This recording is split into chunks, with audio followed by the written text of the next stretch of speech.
Bonjour, nous poursuivons notre parcours et nous voici parvenus à une étape clé du dialogue de Jésus avec le jeune homme qui l'a interpellé. L'Évangile nous dit que Jésus fixa son regard sur lui et l'aima. Saint Jean-Paul II s'écrie alors, et moi avec lui, « Je vous souhaite de connaître un tel regard.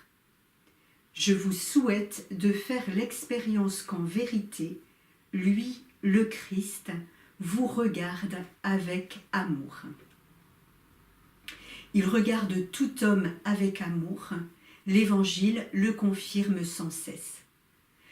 Ce regard d'amour posé sur chacun de nous est comme un condensé de la bonne nouvelle. Une bonne nouvelle dont témoigne déjà le livre de la Genèse, lorsque le Créateur, après avoir créé l'homme, homme et femme, vit que cela était très bon. Dès le commencement, le Créateur pose un regard d'amour et d'émerveillement sur l'homme qu'il a créé. Ce regard est un regard qui nous connaît à fond. Tu me scrutes, Seigneur, et tu sais, dit le psaume 138. Et dans l'Évangile selon saint Jean, au chapitre 2, Jésus affirme que Dieu seul connaît ce qu'il y a dans l'homme. Il connaît donc ce qu'il y a en moi de faiblesse et par-dessus tout de dignité. Il voit en toi, en moi, en chacun de nous, un géant et un roseau fragile. Aussi, saint Jean-Paul II souhaite à chacun et à chacune de découvrir ce regard du Christ, d'en faire l'expérience jusqu'au bout. Il dit ceci: « Je ne sais pas à quel moment de votre vie.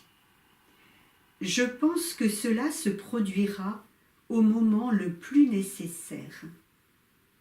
Peut-être au temps de la souffrance, peut-être à l'occasion du témoignage d'une conscience pure, comme dans le cas de ce jeune homme de l'Évangile, ou peut-être justement dans une situation opposée, quand s'impose le sens de la faute, le remords de la conscience. Le Christ regarda Pierre à l'heure de sa chute, après qu'il eut renié son maître par 3 fois. Chacun peut donc faire l'expérience de ce regard aimant du Christ dans des circonstances très différentes, voire opposées. C'est toujours une expérience très personnelle. L'important, c'est de rencontrer ce regard. Il est nécessaire à l'homme ce regard aimant, écrit saint Jean-Paul II. Il lui est nécessaire de se savoir aimer, aimer éternellement et choisi de toute éternité. Ce regard d'amour nous accompagne tout au long de notre vie et peut-être surtout au temps de l'épreuve, de l'humiliation, de la persécution, de l'échec. Alors même que notre humanité est peut-être comme anéantie, abolie aux yeux des autres ou à nos propres yeux, que nous nous sentons nuls, que nous éprouvons du dégoût envers nous-mêmes, comme je l'ai parfois entendu. Savoir que le Père nous aime de toute éternité, que le Christ nous a manifesté cet amour jusqu'au bout, cela devient un solide point d'appui pour toute notre existence humaine. Quand tout nous conduit à douter de nous-mêmes et du sens de notre vie, ce regard du Christ, c'est-à-dire la prise de conscience de l'amour qui est en lui et qui s'est montré plus puissant que le mal et que toute destruction, cette prise de conscience nous permet de survivre. Cela me semble essentiel aujourd'hui, pour deux raisons qui peuvent sembler opposées, mais qui dans le fond ne le sont pas. Dans son récent livre « Dieu est jeune », le pape François constate ceci. Il y a une affection très grave qui me fait peur et qui est très répandue surtout à notre époque, c'est l'incapacité de se sentir en faute. Nous touchons ici un thème qui me paraît très important, la peur de la douleur morale. C'est par la douleur que nous apprenons à grandir jour après jour. La douleur et les épreuves de la vie sont l'occasion de nous connaître au plus profond de l'âme et de comprendre nos limites. La douleur peut aussi nous offrir un enseignement utile, ne l'oublions pas. Elle peut nous aider à comprendre combien notre mal est profond et elle peut donc être déterminante pour modifier radicalement nos attitudes et nos comportements. Ce raisonnement ne doit pas être confondu avec le masochisme, bien sûr. Je ne parle pas d'une douleur que l'on recherche, mais de celle qui nous arrive et qu'il nous faut donc affronter.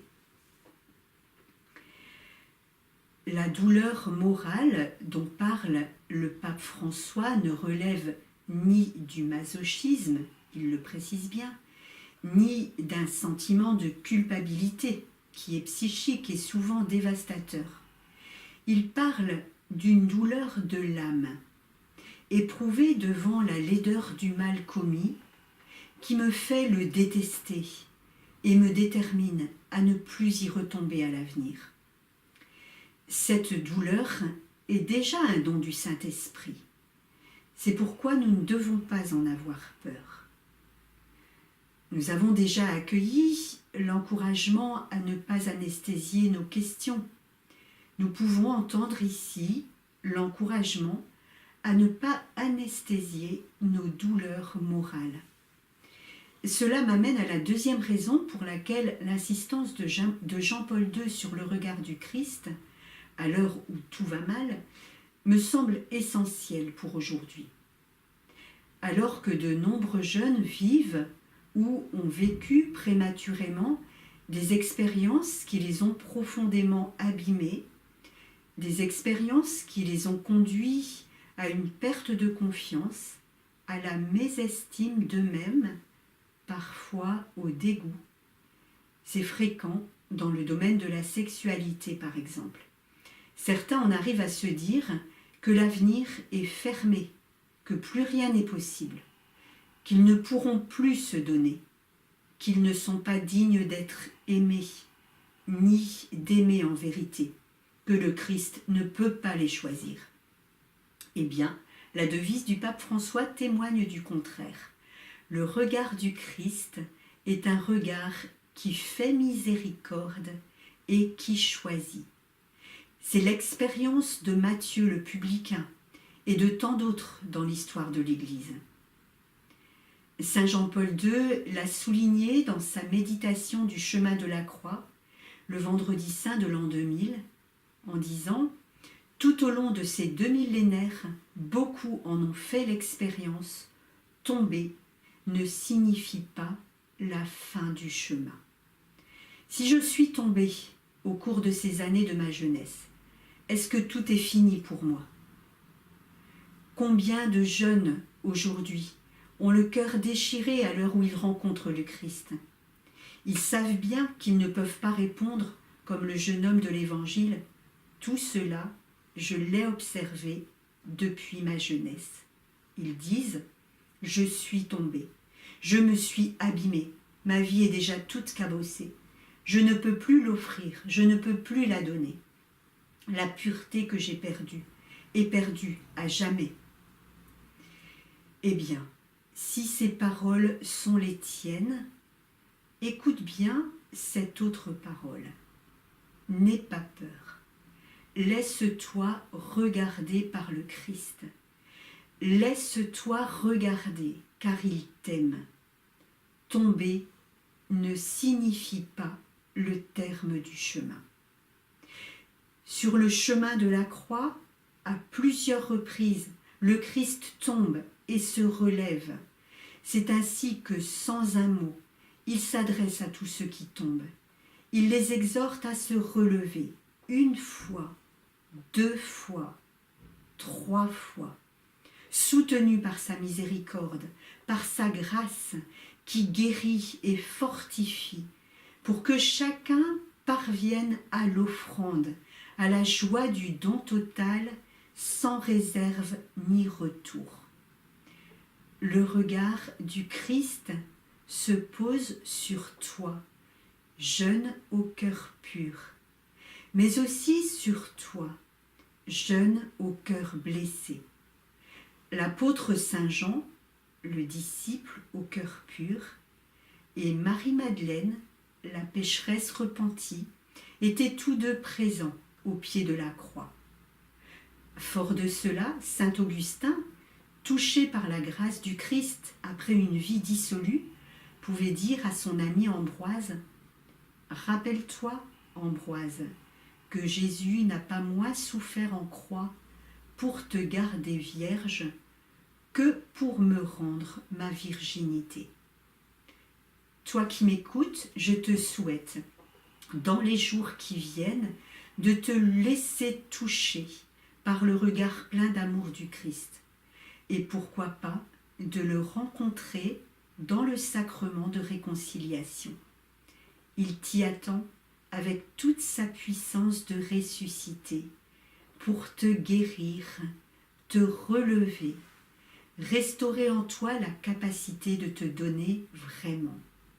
Ne crains pas, crois seulement. Courage et confiance.